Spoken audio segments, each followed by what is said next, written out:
The meeting to order. Recording and or broadcast this meeting is being made at the direction of the board, which may capture images and sounds of those attending the meeting. Start by calling the roll. Steve. Here. Vladimir. Aye. Charlie. Aye. Jessica. Here. Also here. All trustees are present, at least in body. Pledge of allegiance. I pledge Allegiance to the flag of the United States of America and to the republic for which it stands, one nation, under God, indivisible, with liberty and justice for all.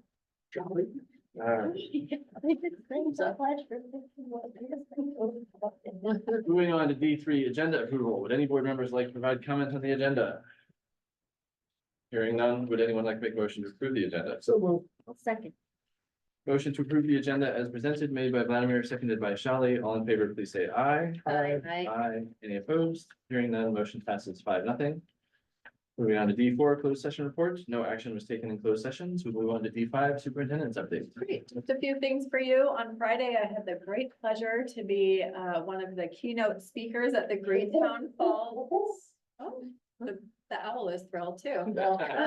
At the Greentown Fall Dinner, able to talk about how we are developing environmentally conscious students and what we're doing as an organization to be sustainable in our practices and our infrastructure. So that was really fun and I appreciated that opportunity. Wanted to let you know that we've been meeting with principals. So October is kind of our month. I'm meeting with each of our principals, talking about their goals and focus areas for the year. And then Carrie has done a great job of creating a framework for them to come into our cabinet meeting to really talk about the work at our schools, and principals are focused on deeper learning, which we've been talking about, and the use of instructional minutes during the school day. So each of our principals is coming in, we're looking at their data, we're talking about kind of their focus for the year, and it's been really terrific so far. We had our first 3 principals today, it was really fun. Wanted to let you know that we have received a new grant. I'm assuming our budget is due this Friday, but the paperwork is all signed. This is from the County Office of Education, what is called a capacity grant, and it's attached to the School Link services. So it is about enhancing our behavioral health services and supports for us to build capacity for our wellness centers.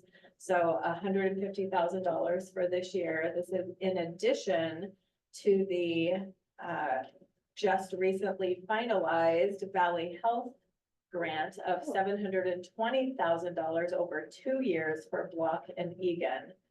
So we're really excited about this. We met as a team today to talk about where those funds will be going, so we can equip our wellness centers at the junior high, make sure we have adequate staffing, all of that. So we're very excited about those partnerships for sure. The capacity grant is $150,000. Thank you. Yep. And then $720 for Block and Egan over the 2 years from Valley Health. Yeah, it's tremendous. And want to give a shout out to Jennifer Kiker, who's been working through the Valley Health grant and the kind of pieces of that. And Erin Green has been working with the county for this new capacity grant. When Claire Crane comes back in January from her maternity leave, she'll take over those roles. But those 2 folks have put a lot of time and effort into making sure that we can have access to the grant piece, which is terrific.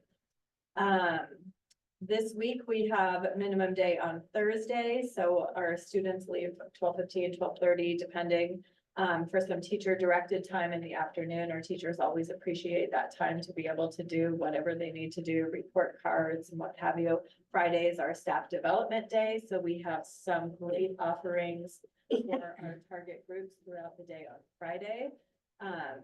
It is also the beginning of conference season. So all of our elementary teachers are meeting with each of their families. Oftentimes students are included in those conferences to make sure that their voice is a part of that experience. So teachers have between now and just before Thanksgiving to get those conferences done and kind of their before after school prep times. And then they earn that week of Thanksgiving off as comp time for doing that work. And the same is true for junior high. They just don't obviously see all 150 of their ish of their students, but really meet with target families as teams. So, what else? Lastly, it's safety month, essentially. The Great Shakeout is coming on October 17th. I feel like maybe Shelley, you were here last year when Oh, we did the yes. Great Shakeout. It's always fun, 10:30 on the 17th. Here centrally, we'll be doing a smaller scale one. We have several new team members, so this will be a chance for our team members to know what their roles are, whether it's October, sorry. Whether it's search and rescue or first aid, everybody gets to know their jobs, and then Sandra Bush reaches out to each of our school sites to make sure that our emergency walkie-talkie system works. Yeah, it's terrific. So that's always a fun and exciting day. And our principals have also just completed in partnership with Los Altos Police Department, active shooter training. So we don't do that training with children. We just do it within the adults of our organization, but it's important that we do that each year to keep our skills fresh in our minds, should anything horrific like that happen. I believe that is it for me. Moving on to item E, the consent calendar. Would any board members like to provide comment on the consent calendar? Hearing none, can I have a motion to approve the consent calendar? So moved. Second. Motion to approve the consent calendar is presented, made by Vladimir, seconded by Shelley. All in favor, please say aye. Aye. Aye. Any opposed? Hearing none, motion passes 5-0. Moving on to employee requests to address the board. Do you have anybody today? Doesn't look like it. To provide public comment on an agenda item, speaker cards are to be submitted to the superintendent. Speaker cards will not be accepted once public comment begins. Your name will be announced when it's your turn to speak. Starting with community comments for items not on the agenda. Do we have any requests to speak on items not on the agenda? Seeing none, I will skip the boilerplate and we will move on to H1, action discussion items, amplifying student voice updates. Mr. Drummond. Hello. I'm thrilled to speak to you tonight about two of my favorite topics. The first one is deeper learning in LASD, and it's not only one of my favorite topics, but one which consumes much of my life. Deeper learning is our big initiative. It's our focus this year with our teachers of professional development, and really is what we want for every single student in LASD this year to experience deeper learning. It is, and I think I've said this before, but deeper learning is the combination of the rich learning experiences we provide kids with the outcomes, the skills, mindsets, and habits that we want for them to develop. And it creates a very unique and, I would say, modern experience for kids in schools. It can feel really big. So to help it feel manageable and practical, we've broken down deeper learning into 4 principles.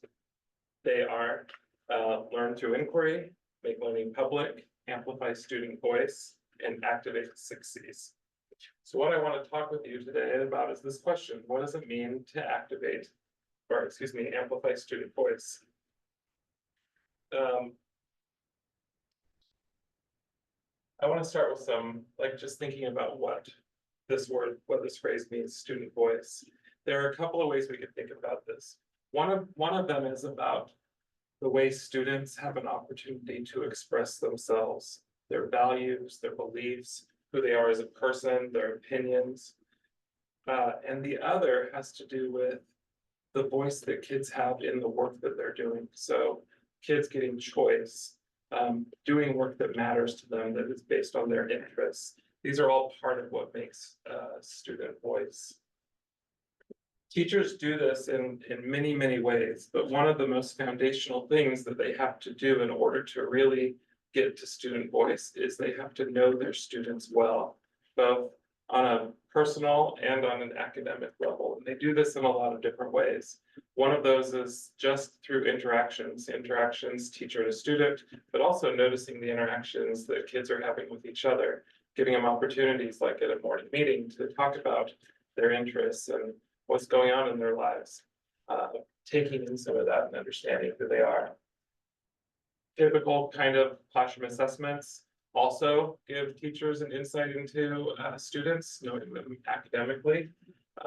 We give a survey, as you know, the Student Experience 21 also gives us a lot of information about students and how they're perceiving the work we're doing in school with them.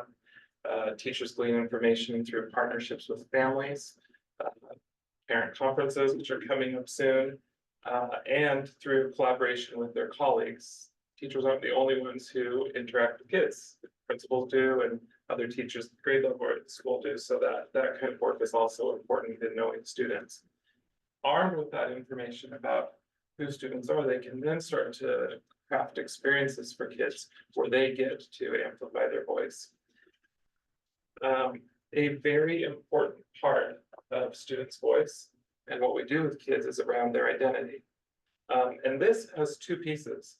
And this is really about kids understanding themselves. There's an element of our work which is meant to help kids explore who they are, both as a person and as a learner. And you see here, this on the, what is that, the left side? I should read over left. I do too. On the left side, you'll see kids making an identity map. And this is done in many different ways, but it helps kids explore some pieces, so important pieces of their identity. And then there are lots of different ways that kids learn about who they are as a learner, and they develop these understandings of themselves that really live with them, can really live with them through their school experience. Nurturing curiosity is another example of amplifying student voice. In a traditional classroom, teachers are the ones who ask the questions, and kids are the ones who listen to the answer to the questions. But in a more modern class, in a deeper learning classroom, kids are asking the questions. Kids are provoked to think about things that are truly interesting and matter to them. And so they're asking the questions and they're finding answers to the questions. Our goal is for kids to become learners and to learn how to learn, not just to consume information. Another element of amplifying student voice is ownership of learning. And you're going to see a couple of examples of this here. In that first one, these students are sitting next to each other and have been given some criteria around what makes a good piece of writing. And they're reading their story to a peer, and the peer stopping them to give them some feedback. And I have seen this live and in person, and it's one of the most amazing things I've ever seen, where kids are actually using language that they've been taught to use about the writing, and then the kids are thinking about it and revising right on the spot. It is truly a way that kids become owners of their learning. Another element of ownership of learning is co-construction. And by this, I mean that the class is making meaning together. So again, it's not about the teacher dispensing the information, but kids go off and explore, and they come back together to consolidate their thinking. And they'll do things like make charts that then live up in class so that kids can refer back to them when they're working on their own later. Or in that example with the yellow writing, or the yellow pieces of paper on the top, these are actually student writing samples. The kids in the class wrote these, and then they've been sorted into categories under this heading narrative leads, so they can read each other's examples of, well, here's a way to start a narrative with dialogue, and a way to do it with description, and a way to do it with mystery. But it's their work that is being highlighted, not some person who wrote curriculum. It's their work.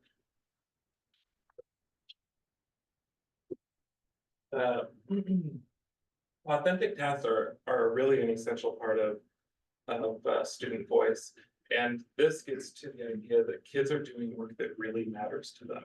And if you have had your kids come home and you've heard them get very excited about a project they're doing at school, and also have had the experience that they're coming home and them saying, I don't know what I did today, or I didn't do anything today, then you know the difference.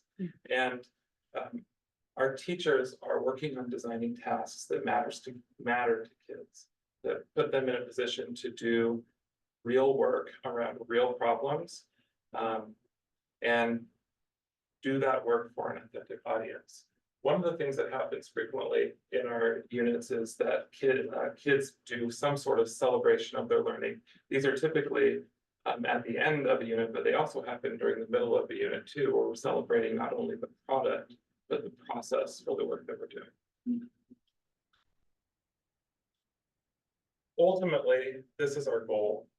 We want for kids to become writers of their own stories, and that's what agency is, the sense that if I put my mind to it, I can accomplish anything I want to do.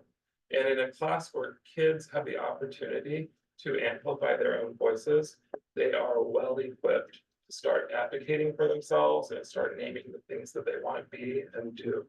And so we're just thrilled to be able to offer and start to train teachers more in what this type of experience looks like for kids, and just spread it like wildfire. So I'm happy to answer any questions you have about amplifying student voice or any other thing you'd like to talk about.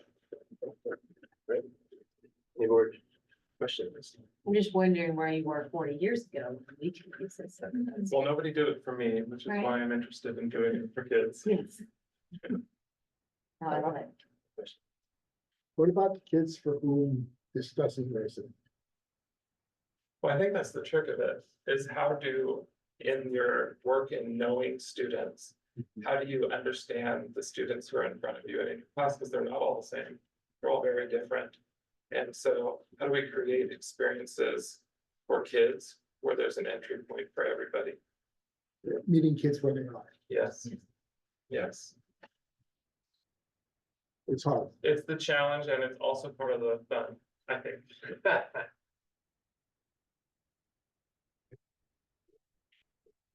Are we doing some version of this with our EL students? Or is that not, This deeper learning is for every student, oh, that's great. every student, yeah, So every LASD child benefits from this, yes, student, I should say. yeah. That's awesome. Yeah. In fact, I think it's our most underserved children that need this type of experience the most. Well, I'm glad they're here. Me too. Any requests for public comment? Discussion? Thank you, all. Thank you. Please, stay. Moving Wait, on. there's more. H2 spring and fall student assessments. Moving on to my second favorite topic.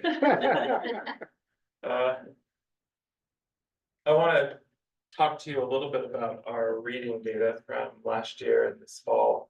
I want to preface by saying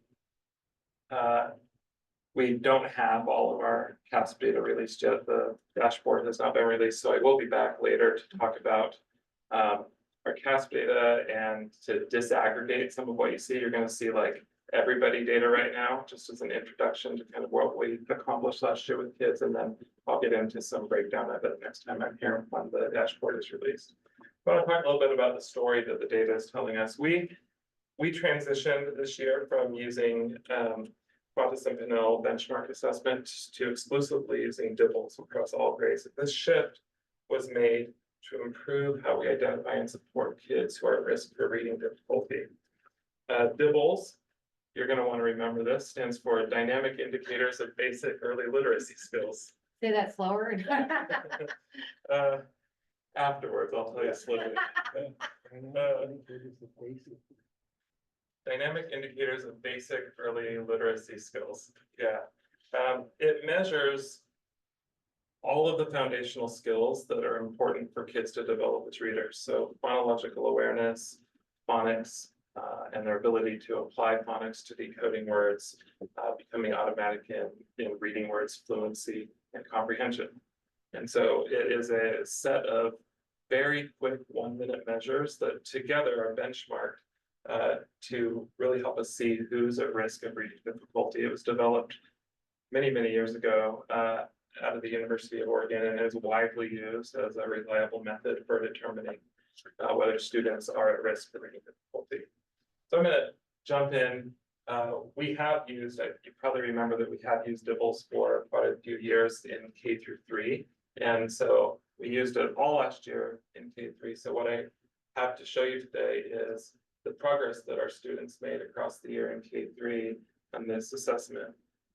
Some highlights that I'd like to point out for you is that in kindergarten, there was a significant decrease in the number of students in the red at-risk category from the beginning of the year to the end of the year. At the end of the year, we had 86% of students reading on grade level based on this measure. In first grade, there were some similar significant decreases, with 93% of students reading at grade level at the end of the year. In second grade, it's close to that with 90% reading on grade level, or excuse me, second grade, 93% also reading at grade level at the end of the year. In third grade, you see just a little difference there. At the beginning of the year, there were 90% reading at grade level, and at the end of the year, there were 89. However, an important note here is that the number of kids in red, the lowest level, actually decreased by 4. So we have had some successes across all the areas there, all the grades. For this year in fall, as I said, we're moving to using DIBELS for all K through 8 students, all K through 8 grades. In K6, every student is assessed. And you can see this is where we are at the start of the year. One important note here is that the beginning of the year expectations have ramped up from the previous year. So we expect to see a bit of a bigger red and yellow group at the beginning of the year. And then if all of our systems are go, that number decreases as the year goes on. So we see something that looks much more like we saw on the last slide. In 7th and 8th grade, we don't assess all students, but we do continue to monitor progress for students who were reading below grade level in 6th grade. So we continue monitoring what they're doing in reading. And we also screen every new student to LASD just to ensure that nobody's falling through the cracks. And so they get screened one time, and if they're on level, then they're done with the DIBELS once they're in 7th and 8th grade. But we do continue to monitor for these kids. So I think that the important part is not necessarily, well, it is important that we're assessing, but the important part is what we do with it, right? Why are we assessing and what do we do with it? You probably have seen a triangle like this one before, where the green represents the instruction that all students get, and the yellow, the additional instruction that some students get in class, and then the red, the additional instruction beyond that a few students get outside of the classroom. So the DIBELS data is one of the pieces that helps us determine what additional supports kids need. The assessments really show us, here's an area that students need additional support. So teachers can then go in and do more diagnostic assessments to find out and really target the precise skill that kids are needing to work on. We use this method in combination with what I think we've shared several times around our data wall. And so you'll see an example there. I just took a quick screenshot of a line on our data wall where in between these benchmark assessments, these DIBELS assessments, teachers are keeping data on the more targeted pieces of how kids are developing their reading skills so that they can quickly intervene when needed in that tier 2 intervention. I think finally, an important note is just that these 3 pieces together really constitute the work that we're doing for kids around reading development. We feel really confident that we have an assessment tool that is giving us great data about what we need to do to support kids. We have, over the last few years, ramped up our phonics instruction. Our teachers have been trained in Orton-Gillingham methods, and we continue to do deeper training around that for teachers, which is a widely accepted method for teaching kids phonics in an explicit and systematic way. And then we have intervention programs that are research-based and are putting kids right where they need to be in developing those skills when the first instruction isn't enough for them. I'm happy on this also to answer your questions. You mentioned Willingham, is that Daniel? I don't remember saying Willingham. What did I say it about? You had the name of. Oh, Orton Gillingham. Okay. Orton Gillingham, yeah. Sorry, Willingham. I should have made that connection. Question? Just real quick. Greg, are you gonna come back at the end of the year? And like, do, Yeah, I will. Yeah, we do the one in the spring really close to the end of the year, so we'll have to work out the timing, but yes, I will be back to talk more, And also, probably many times. I may be gone by this time, but like I remember you coming back and showing how we're doing specifically for the kids that were that are behind and how we're doing with kids we've had that longer than others. 'Cause it Yeah, always- the comparison of kids who have been in LASD. yeah. Because it's really those are good. not apples Okay. to I'll apples. We have know that, that those yes. are not apples to apples. Right, okay. Yeah, I'll do that for sure. Yeah, it would be interesting. I mean, given Like that. given how small the numbers are, it might be interesting for us, for me, to, if you just sort of pick a cohort and sort of anonymized, of course, and sort of go through, for fourth or fifth grader who's Yeah. below standard, like, here's I the think set I of them, did here's that. why, like, if we can tell the story. It would be illuminating, I think, for us to sort of understand what the challenges still are, given the resources that we've had. Along those lines, I was thinking earlier about. How long is how long is the child staying in red? How long does it take for them to move to yellow, and from yellow into? There are so many factors, right? Yeah. I understand. But we have seen with our intervention programs, kids make really fast progress, particularly when we get them in soon. So we prioritize early intervention because the gap is this big as opposed to this big. So when we intervene early, when really great core instruction is happening and also additional supports for the kids and for the student in class, plus this outside support, we see progress happen really quickly.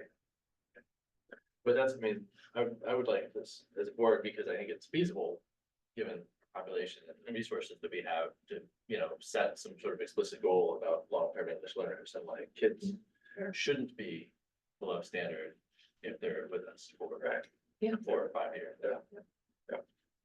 Or Amen. if there's a barrier, we should understand. Yeah. Great. Thank you. All right, thank you. Moving on to H3, board policy updates. Yes, let's see. These are 2 new updates. Sorry, I'm like, remember what's happening here. 2 more updates for you to review. These are for discussion, and we'll come back for approval next round. Yeah. Any questions? Anybody? Any board comment, or any public comment? Okay. And then H4. Yep, H4 is some deletions, and so Marcy always does thorough work, letting us know that these deletions, everything that is required to live somewhere else currently lives somewhere else, so these are just clean deletions.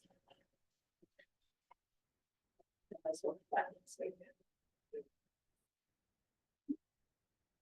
Any questions? Comments? All right, moving on to board and administration comments, Dr. Bosco. Thank you. Just want to make a quick note that Friday we have our professional development day. Greg and Sarah and Grace have been working hard to develop sessions. We're also bringing in some professional development experts. One is Jess Vance, and she wrote the book Leading with the Lens of Inquiry, Cultivating Conditions for Curiosity and Empowering Agency. So that one sounds very interesting, as well as a woman named Beth Puma. And she's talking about how do we inspire and innovate our instructional and assessment toolboxes in order to ensure equity for our multilingual learners. So we're excited about that day coming up. And then on the professional development side, but on HR, Eric and I attended our first session for the school Employees Association of California Negotiators Certification Program. And we got the whole history and legal framework of collective bargaining in California, sort of the base. But then we got into the legal framework for collective bargaining, fair practices, So it's sort of interesting gearing us up for negotiations. We will be bringing November 12th, our sunshine statements for the LATA and for the district for you following our retreat with them. To look at budget and our interests.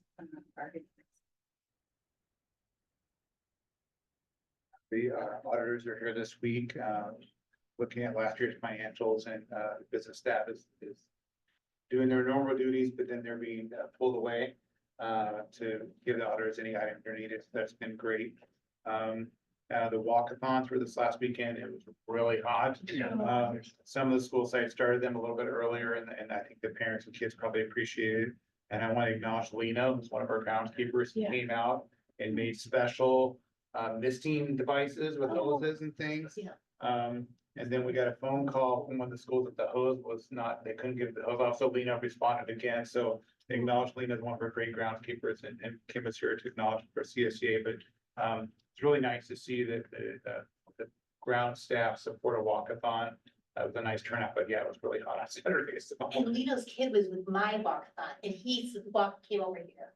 Yeah. So he came to a whole other school site. Yeah, which was really nice, and Kevin, principal here in Covington, was very appreciative and wanted to acknowledge Lena, and I said, we'll do that at the board meeting, so thank you. I went to Covington and he was saying, he mentioned it to me personally, so.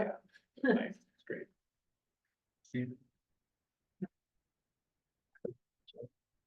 Nothing other than the Greentown, dinner.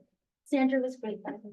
Yeah, she I was. really appreciate it. I did we did the Measure EE Field kickoff. We did the farmer's market. I went to the school safety summit that I was at the Office of Education, and it was really, really good. And I think if they do something like that in the future, then it's well worth. At least Sandra and Eric going, and yeah, I learned a lot from that. I went to Greentown, I went to the Los Alamos Follies too. Mm. That was a lot. Plenty of more other things. For me. Okay. There's also Greentown. Yeah. It's very nice. And just for the record, our regular meeting 2 weeks from today has been canceled due to schedule conflicts and a lack of agenda items. So we'll see everybody in November. We are adjourned.